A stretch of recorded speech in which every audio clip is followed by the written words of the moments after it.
love meeting people because I love going out to bars, not just to drink, but as a writer, I love listening to people talk. Yeah. Like, I don't drop for content. Like, I don't really care what you're talking about. I just like listening to how you talk, how people conversate. And then every once in a while you do hear a crazy conversation. It's like, what in the hell? But for me, it helps sharpen my dialogue skills because I just listen to the way people interact, and it helps me understand how my character should talk. That's sort of a nerdy technical writing thing, but that's something that works for me. And also I'm a bit of an anomaly, I guess, with writers, because I'm sort of an extrovert. And I like meeting people. I love listening to people's stories. Like if you meet somebody in a bar and you start talking to them and they tell you about where they're from and, what they do for a living or whatever. I don't know. It's just, I love that connectivity between people. And so I really, last year was really hard. I missed that. Really, it was really difficult because I really love that. I love that connection. And so hopefully, like I said, things seem to be turning around and hopefully things will get better. But, I also produced a lot of fiction last year. Like I wrote a lot. Like I finished Razorblade Tears, and then I wrote a bunch of short stories. Like I said, I have two coming out. I have two horror short stories coming out this year in anthologies. I have a short crime story that's already out in an anthology called Collectibles. I have a crime short story that came out in an anthology called When a Stranger Comes to Town. And I think there's one more. I have like two more coming out. So that's great. I was like, I was writing a lot of short stories, but because of everything going on, they're super dark. Oh my gosh, they're just dark. It was definitely fuel, right? For feeding our dark sides.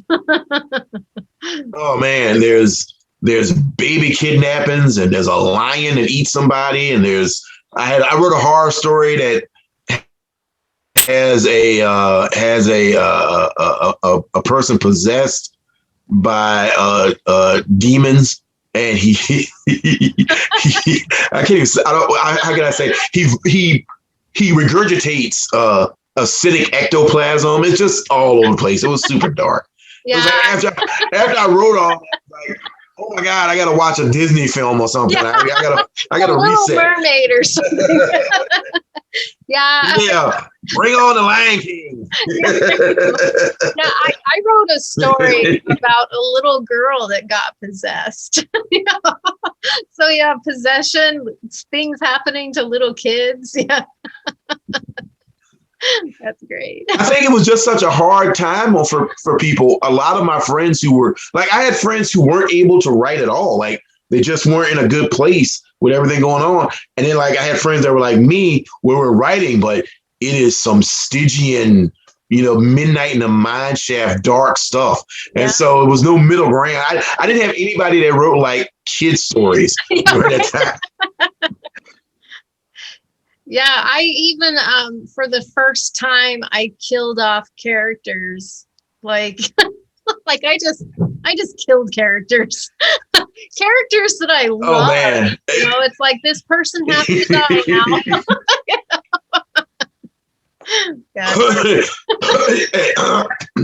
It's funny because I tend to write, my stuff has violence in it. Mm-hmm. And it tends to be kind of dark.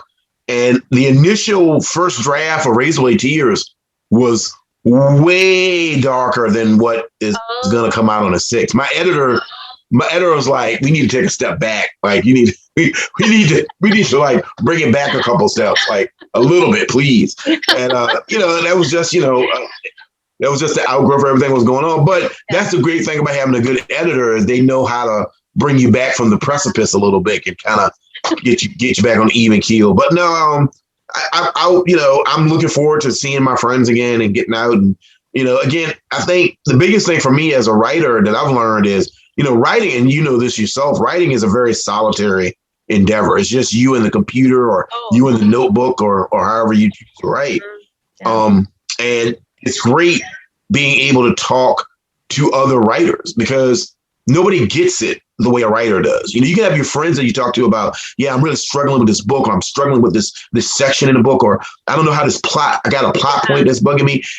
And they'll be, you know, your friends will be supportive, but they don't get it the way when you talk to another writer and they're like, oh man, I know, let me tell you about this time, you know, this happened to me and how I got over it. And so that's something I'm really, really, really looking forward to getting back to.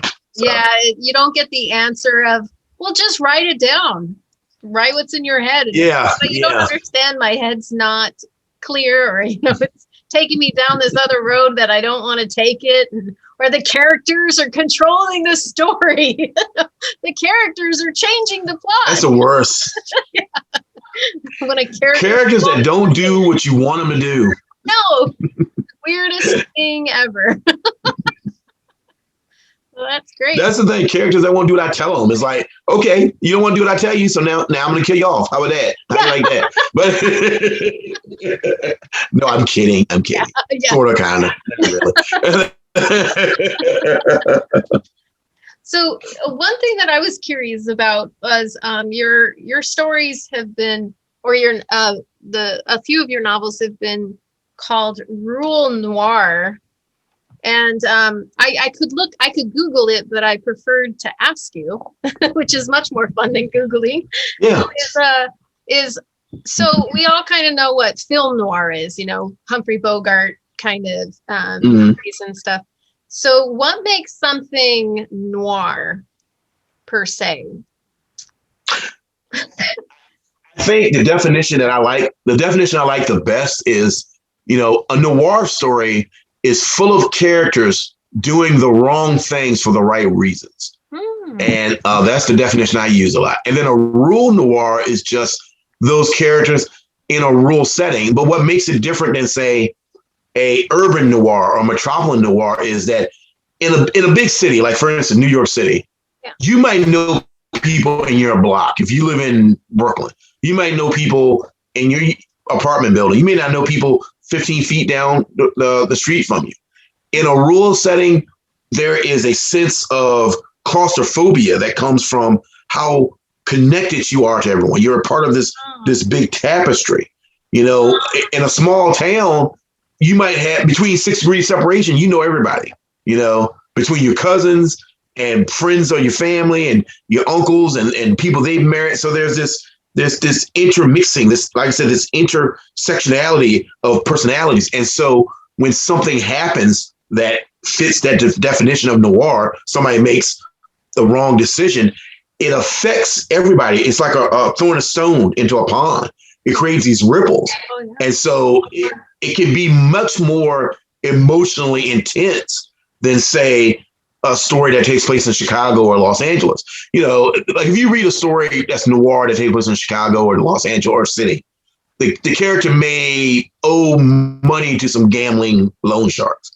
And he may leave his part of the city and go into another part of the city, and nobody will find him for like 2 or 3 weeks. Sure. In a small town, that's not possible. Right. You know, where are you going to go unless you leave the town? And it's hard sometimes to leave the town. And so for me, when I write these stories, what I find fascinating is how does this one decision affect everybody in this town? You know, with Blacktop Wasteland, how does the main character, Bug, how does his decision to return to being a getaway driver affect his wife and his mother and his uncle and his best friend, and you know the competing garage that he is up against down the street, and how does that ripple out and then touch everybody? And I think for me, I'm much more fascinated in that aspect of the noir tradition than I am in the more existential. You know, the idea of like a noir set in a city is that, you know, there's this existential trauma that you're going through that. Nobody knows you. You're alone. You feel cast out. You feel cast aside. And so these decisions that you make, these wrong decisions, it's all about how they affect you internally, and then maybe how it might affect somebody you know. Where rural noir is much more a communal idea of how this affects everyone around you. And so for me, I find that fascinating. And I don't know if I will ever write a story set in a city. I might, But I just feel like there's such a wealth of stories that I haven't tapped into in that small town setting. And there's a lot of writers who have done it way better than I have in the past before me. Like I mentioned a couple earlier, but I'll mention a few more. Donald Ray Pollock, who wrote a book called The Devil All the Time, which is an incredible book about, the rural noir kind of world. It takes place in the 50s and 40s. There's, like I said, there's a guy named William Gay. He's passed on, but there was a writer named William Gay who wrote incredible novels like Province of Night, again, about a small town crime. I mentioned Agatite earlier by Clay Reynolds.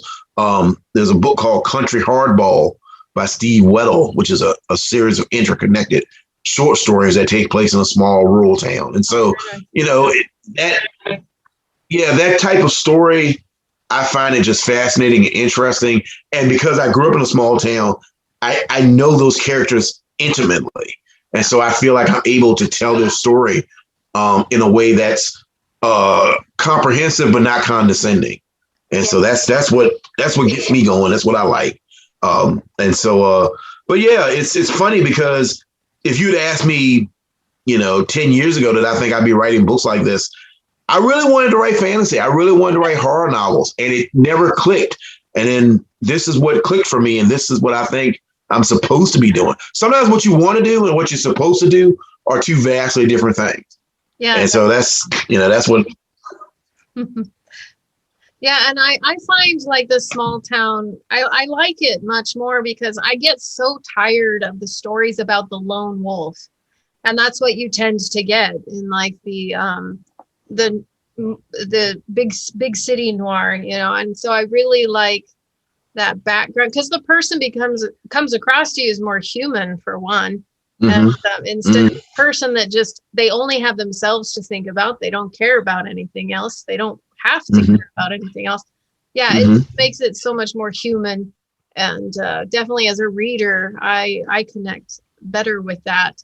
I just get tired of that other stuff. The person that's all by themselves, they don't have to rely on anybody. They're, nothing really bad ever happens. No one comes to their rescue. They're always coming to the rescue of the damsel in distress or something, and it's just nice to get away from that kind of storytelling. Right. But I think that sort of small town tradition, it weaves its way through all genres because you can have that in crime. Stephen King built his career on small town horror. Salem's Lot, Carrie, the Tommyknockers, It. All of that is that small town microcosm of people and how they interact with each other and how they play off each other. But that being said, I do like to read stories that take place in LA, like or New York, or stories that take place in a metropolitan setting, just because that's not my life experience. And so I'm fascinated, let me learn about that. Let me learn about how these people live and how they react. Now, personally, I may not want to write about it, but I do like reading about it, but I also like reading about small town stuff. So I'm all over the map. But I think that idea, like you said, I think it is something that more people understand. But there is also something to be said for the books that take on that kind of existential analysis of living in a city, the anonymity that comes with being in a city, and the sense of, you're surrounded by 8 million people, but you're alone. So I'm fascinated by that too. I just don't know if that's in my wheelhouse to write about, but I love reading about it. So I'm all over the place. Yeah. I'm all mixed up. Yeah, my novels, my novels are all centered, or my stories are, a lot of them are all centered around Eversteam, and it's a really big city where people can just disappear. And so that's actually important in my plot. But then I tend to go from the macrocosm into the microcosm, of like, okay, let's get these characters out of this city into this more intimate place where, we can just really focus on them and at working together or not working together. Right. And so that's how I tend to go is the city is important because to me, because people need to disappear in my stories. It's right. For the plot because, the government's after them and, whatever else. So, but yeah, my folks said I took my people into hell, literally. So like my little group of people in this big city like have to go on a journey into hell, and just the four of them. And so, hell's a big place too. But it's like there's room. Yeah, I'm gonna say that's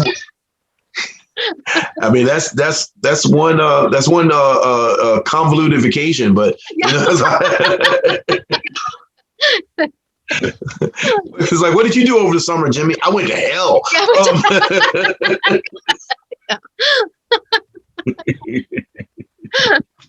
Oh, that's great. Well, tell us, do your plug. What are you promoting? Okay, so yeah, first of all, thank you for having me on. This was great. I had so much fun. For anybody that's interested, for anyone that's interested, Razor Blade Tears comes out July 6th. It's at a bookstore near you. And I'm currently working on a work in progress, tentatively titled All the Sinners Bleed. It's going to be a Southern Gothic murder mystery about a small town sheriff who finds out that his town has been a dumping ground for a serial killer. So I'm working on that now. I've got a couple other projects I can't talk about yet because there's like some contractual stuff that I can't say. And then other than that, I've got I'm doing a bunch of Zoom things for my book. Okay. So if you go to if you follow me on Twitter, my Twitter handle is at Black Lion King 73. I'll be posting stuff about different Zoom events that I'll be doing. I'm doing a couple in-person events as things open up. So follow me on Twitter. I love to talk. I love to engage with people. So I'm there a lot. So come holler at me, and hopefully we'll have a good conversation about violence in small towns. Yeah, seems to be all I write about. So I know everybody is on Amazon. I mean, you can buy books from Amazon, but is there so without angering Amazon, I hope this doesn't anger Amazon, is there a place someone can go to purchase your book that will support you more than going through a big conglomerate? Or do you? Well, not so much supporting me, but support two really good bookstores that I love. One is in my home state of Virginia. It's a bookstore in Richmond, Virginia called Chop Suey Books. Great crew out there, great group of people. They've been just, incredibly tireless supporters of my writing. Really great folks. I'm actually having an in-store book signing there on the 6th of July when the book comes out. So Chop Suey Books in Richmond, Virginia. You can order signed copies from them if you like. And also in Houston, there's a bookstore called Murder by the Book. A great group of people out there. I've done some events with them. I'm actually doing an event tomorrow night online with the author PJ Vernon. We're going to be talking about our books. His book just came out the other day called Bathhouse. It's an erotic thriller, and then my book comes out July 6th. So those two bookstores are independent bookstores with a great staff and a great crew, and they need as much support as you can give them. So not so much for me personally, but for the great folks that work at those two bookstores. If you want to order my book from them, by all means, please do. Yeah, that's fantastic. And I'm in Oregon, so I will be supporting an independent bookstore called Lucy's Books in Astoria, Oregon. And so that'll give her a nudge. That'd be great. Yeah, and it'll get your books here. Yeah, it might already be there. Yeah. You never know. I mean, that's your publisher's job, right? Is to get you into bookstores. Oh yeah. It's crazy. I mean, it's so funny. I'll say this one last thing before we go. It's so crazy because I like to tell people sometimes. People ask me, oh, man, how did you get going? Or, what's your secret? I mean, there's no secret. I mean, I just stuck with it. That's the only secret. But, I like to tell people I'm a college dropout who doesn't have like a MFA degree or any degree. And if I can go from being a retail, manager 7 or 8 years ago to have my books like in Barnes and Nobles across the country, anybody can do it. Yeah. It's anything is possible. So, anybody that's listening or anybody that's watching this, don't give up. Don't give up unless you want to. I mean, don't let me tell you what to do, but Right. if you really love writing, if you really love writing and you feel like it's what you're meant to do, then stick with it. Don't worry about the naysayers. Don't worry about the haters, the defeatists. It's what brings you joy. Then enjoy yourself. So. Absolutely. That's wonderful advice. Thank you so much. Yeah, it's been great. All right. So Shawn A. Cosby, writer of Blacktop Wasteland and coming out Razor Blade Tears. Yay. Thank you so much. Thank you for having me. Have a great night.